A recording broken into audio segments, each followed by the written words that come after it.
Hello, everyone. Welcome back to Holistic Healing Space podcast. This is episode 10, and I'm your host, Holly. And today I'm going to talk a little bit about the emotional healing journey. I'm going to touch on why emotional healing is so important, how it connects us back to our true nature. I'm going to discuss the mind body connection and where we hold emotional energy blocks in the body. We're going to talk about the importance of feeling and a little about emotions and spirituality and how to change our emotional patterns for good. So, to begin, why is emotional healing so important? Well, the root cause of any challenge that we face, be it a physical health issue, an emotional or relationship issue, or repeating pattern in life, begins with a disconnection from our true self. With the increasing levels of depression, stress, burnout, emotional imbalance, and trauma, understanding the importance and relevance of emotional healing and reconnection with self is crucial. To heal our disconnect, we need to begin the journey of self exploration and we need to understand, accept, and connect back to who we are at a soul level. We need to break through our conditioning, our programming, our expectations, our trauma, our limiting beliefs, our ego, our unhealed emotions. We need to understand the emotional root cause for our problems and the limitations that stop us from reaching our fullest potential. When connection to our true nature is established, we know because we feel it. We feel lighter, peaceful, more energized, and we feel free. The process of self understanding and self exploration can be done using a combination of tools and techniques. The healing techniques I apply vary from client to client. You can learn more about those on my website, and I'll pop the link below this podcast. So, emotional healing sessions are tailored to the needs of the individual and can be applied to benefit areas of a person's life, such as physical health, emotional and mental well-being, work, and relationships. And sessions help to understand and resolve challenges and release unprocessed emotions that are weighing us down. In all honesty, the most important connection for all of us is the one with our soul. This is my primary mission as a holistic therapist, to assist others to re-establish their soul connection and live in alignment with their true nature. Issues like unexplained pains, aches, nightmares, depression, anxiety, inability to maintain weight, insomnia, deep-seated anger, chronic stress, past or childhood traumas, grief, overwhelm, and low self-worth can be treated effectively using emotional healing modalities. But first and foremost, the client must be ready and willing to delve deep within themselves in order to experience true healing and commit to change. When we heal painful emotions and traumatic life events on an emotional level, we'll find that change will not only be lasting, but will bring more love and joy to ourselves and in turn to those around us. We can't experience true unconditional love unless we learn to love ourselves unconditionally. We need to do the work to move through our own personal blocks, which have in fact imprisoned the soul. Our life difficulties and past experiences should never be seen as mistakes or limitations, but rather experiences for us to grow and learn about ourselves on a deeper level. Everything is always happening for our growth. It is not possible to experience true spiritual growth if we're resistant to emotional healing. An emotional cleanse can feel intense at times and overwhelming as it opens up conversation channels between the conscious and the subconscious. We're clearing layers of emotions that have been suppressed, often over a very long period of time. And it's most common for our emotional wounds to be ancestrally linked as well as to past lives. This often creates confusion for us if we've been living in a one-dimensional reality and don't know how to deal with what is coming up for us.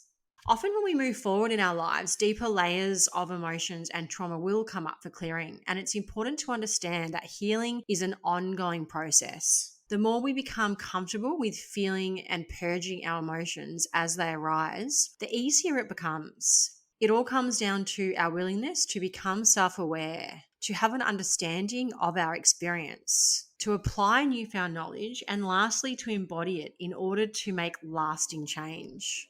From this space, we can begin to anchor in more light. We can push past our self-imposed comfort zone and find out what we are really made of, a soul with unlimited potential. So let's talk a little bit now about the mind-body connection. By the time we're 35 years old, 95% of us have memorized a set of behaviors, emotional reactions, unconscious habits, hardwired attitudes, beliefs, and perceptions that function just like a computer program. So that leaves only 5% of our conscious mind wanting us to be healthy, happy, and free. When left untreated, an unhealthy mind does not only give rise to mental imbalances like anxiety, depression, psychotic disorders, but also manifests in the body through unexplained aches and pains, eating disorders, chronic fatigue, indigestion, and various other psychosomatic disorders.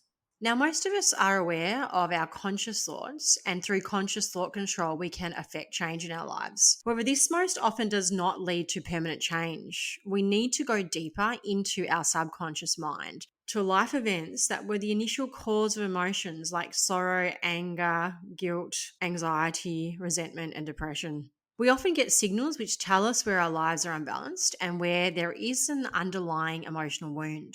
For example, high stress, drinking too much, eating too much or too little, low self-esteem, relationship or communication problems, withdrawal from others, abusive behavior, feelings of lack, inability to experience peace or joy. These all indicate that there is some thought or memory within our subconscious mind that needs to be released and resolved.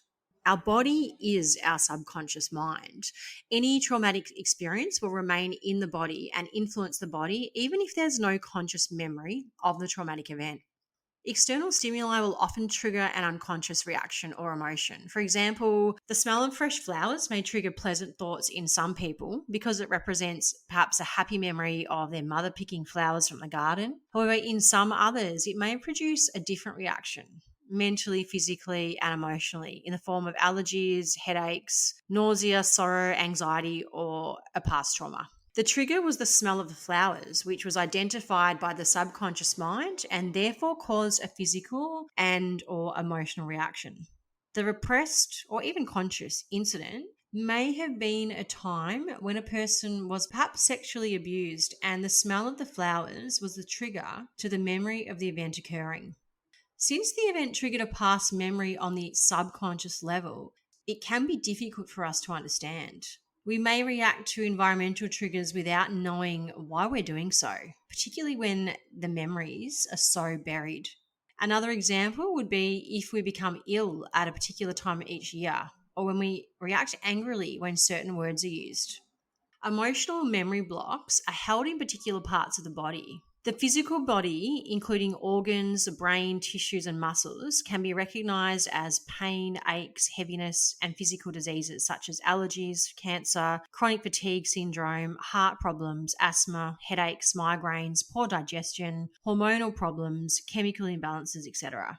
These signs are visible and generally recognizable. Our Western medical culture places a lot of emphasis on this body and that it not experience pain or discomfort, that our pain is our messenger, that we require deeper healing. And then there's the mental body, our thoughts, attitudes, judgments, and prejudices. Also, how we perceive our worth and value in the world. Some believe it's about a foot out in diameter from the physical body. Then we have the emotional body. This relates to our nervous system, hormones, touch, water and water release, such as tears, and water absorption, like bloating or clutching from not letting go, feelings of lack, and trying to hold onto or control things too closely. Some believe that the emotional body extends a few millimeters or inches around the body. How we're doing emotionally is represented by how calm or rough the waters are in our thoughts and also in our dream state. These mental, emotional, and physical patterns relate to our past experience. Emotional healing can uncover incidents that happened in our childhood, or often further back in time, where it appears that there is no connection to ourselves today. These earlier incidents are important because they are the catalyst in releasing patterns of behavior which are affecting us on a daily basis, reactions which we may or may not be aware of. The main reason we stagnate in life is due to our unresolved emotional blocks. The root of all illness is emotional in nature. Our body truly remembers what the mind forgets. Our body remembers our pain, all of our unprocessed stress and trauma. If we leave this unhealed, we stagnate in life and become physically ill. This is why it's so important for us to establish a deep connection to our body and be in touch with our emotions. Now, let's just touch on the importance of feeling. Most people are constantly and unconsciously reaffirming their emotional states. Our body doesn't know the difference between an event and what you're creating by emotion or thought alone. For example, the flower incident that I gave you before. When it comes a time to give up that emotion, it becomes more difficult when we don't understand the body mind connection. When we step into the unknown, we may feel excitement, uncertainty, or fear, whatever emotion we are storing based on past experiences. It's important for us to teach our body what the future will feel like without any evidence of it. We need to practice how to feel good emotions on the inside. We can't wait for something outside of us to make us feel good. The change has to happen inside first. The moment we can shift from feeling unworthy to start to feel worthy, we feel empowered. The moment we start feeling whole, true healing begins. So, how do we make lasting change? To truly heal, we have to go beyond the analytical mind, and this is where body connection is key. This is how we can recognize our habitual patterns, understand our emotional blocks, and release them for good. Our emotions are signposts that indicate what we are blocking and therefore what we need to learn for soul reconnection. Each emotion has a different message for us about where we're at and where we are limiting our reality. How we think and feel creates our state of being. The emotions we feel depend on what thoughts we're holding on to and how we perceive our life experiences. Most people block their emotions as they're always thinking and trying to avoid the perceived pain of past trauma. We experience emotions to reflect how we feel about our experiences in trauma, and we often play them on repeat until we heal the past. It is never our experiences or people that create how we feel. It is perceptions of experiences that determine how we feel, based on past experience. As life unfolds, we realize that nobody can make us feel a certain way. They are just reflecting a feeling that is already within us. That is what we need to work on transmuting. Where did that original voice come from? Where did we form that trauma? Once we work on releasing that, we can transmute anything. Each memory we hold has an emotion. It may make us feel happy, sad, anxious, angry, and so on. If we think our familiar past will be the predictable future, then it will be. We will keep recreating the same life, routine behaviors, do the same things, see the same people. It becomes a routine, a program. You begin to lose your free will to a program. Emotional healing can make lasting change to our subconscious programs. It involves integration of the fragmented parts of our soul to help us not only understand a past experience, but to resolve it fully so that it has no emotional response whatsoever. The emotions of the past will no longer control our thoughts, feelings, and emotions. Limiting belief systems will be overcome and lasting. Positive change will take place at a deep soul level. Our emotions tell us everything we need to know about our current vibration. It's important for us to be in touch with our emotions so that we're aware of our current emotional state and can therefore work on transmuting lower vibrational emotions to embody more positive ones. Feeling is key. Furthermore, carrying emotional blockages prevents us from our spiritual journey. Emotional healing releases past blockages and patterns and allows profound spiritual growth to take place. So let's talk a little bit about the emotional journey. When we take the emotional journey, it changes our vibrational frequency, which will change our point of attraction. And it only takes a few days of shifting your point of attraction before things start to shift in your outer world. When our journey is solely action focused, when we focus on what we need to do and we don't focus on our emotions, if we don't tend to shift how we feel, nothing much actually changes in our lives. Our actions can become more of a distraction rather than getting us to where we want to be vibrationally. We need to feel. Once we recognize what emotion is keeping us stuck in a particular vibration, we can work to release it and embody an emotion that will change our point of attraction to what it is that we actually desire. The emotional journey is all about shifting how we feel in any moment in time. There is so much power in shifting how we feel. This is how we consciously create our reality. We cue up the vibration, then the law of attraction takes care of the rest. Our reality is a reflection of how we feel. This is why we need to get in touch with our emotions. To understand our emotional guidance scale, we need to recognize how we're feeling right now, not suppress those feelings. For example, if we experience a feeling of sadness, firstly, we need to acknowledge that sadness. Acknowledge where we're at emotionally right now. Allow ourselves to feel it and release it when we're ready to. Then we can shift our vibration away from that sadness towards an emotion we now choose to feel and embody. When we're in a different emotional place, different opportunities become available to us. We realize we can transcend whatever happens to us. Through emotional healing, we can rewire what's going on inside, change our emotional patterns, and bring presence to our life. We put our life in perspective, question our limiting beliefs, we face our fears, and we begin to transcend them. We can learn to find benefit in any situation. We have the ability to transcend whatever happens to us. We can break through whatever it takes when we realize who we really are and how strong we really are. When we develop the resilience to break through life challenges, we develop a psychological immunity. We're not scared anymore. When we've been through so much, we know we can get through anything. We know we can handle anything because we have reconnected to our strength of spirit. Every day, we have to feed our mind. We have to acknowledge, process, and release and upgrade our emotions. We go past what is safe so that we can find out what we're truly made of. I'm going to touch now a little bit on emotions and spirituality. Healing ourselves emotionally is crucial for our spiritual growth so that we can feel love, express love without fear and condemnation, be true to ourselves and our desires, follow our intuition, our inner guidance, and our highest path, awaken to spirit, and live each day with love, peace, and joy.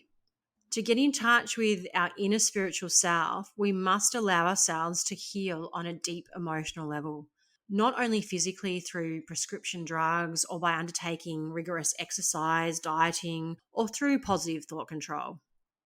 Emotional healing allows us to come to terms with events and circumstances which have occurred in our lives. And once emotional healing work is done to release past emotional blockages, we can integrate these experiences into our lives. We can allow ourselves to grow and develop emotionally on a deeper, more profound spiritual level. It is when we go deeper into a problem to look at the cause and release its emotional impact that real change occurs. Change that is transformative in nature, change that will release the emotional charge behind the emotional block or pattern. If we really wish to heal, we need to go deeper. We need to face our pain and acknowledge the messages that it is gifting us. Now, I'm going to just touch briefly on emotions and the chakra system. And you can find out more about the chakra system by visiting my website. The chakras are our energy centers, and each chakra has its own individual emotional and spiritual benefits. They are in so many ways associated with our happiness, creativity, self-confidence, love, self-expression, vision, and connection with our higher self and our spirituality. The chakras help us to understand our emotions and in turn understand ourselves. True healing recognizes that we are multidimensional beings, with the body influencing the mind and vice versa. When we work with the chakras and emotions this way, it helps us to stop feeling like a victim of our emotions. It's so important for us to remember that our emotions are messages from our soul, trying to give us important information regarding our healing. The key is to stop judging ourselves for feeling and rather accept how we feel. Once we accept how we feel, we can accept who we are. A foundational piece of self-love is accepting how we feel. If you'd like to learn more information about emotions and spirituality, the chakra system, the emotional journey, how to make change, the mind body connection, and much more, visit my website. I'll pop the details below. I hope this podcast has been helpful for anyone out there who is embarking on deeper layers of their emotional healing journey. Even though it might feel difficult to begin with as we unpack our emotional energy, I promise you, you will not regret it.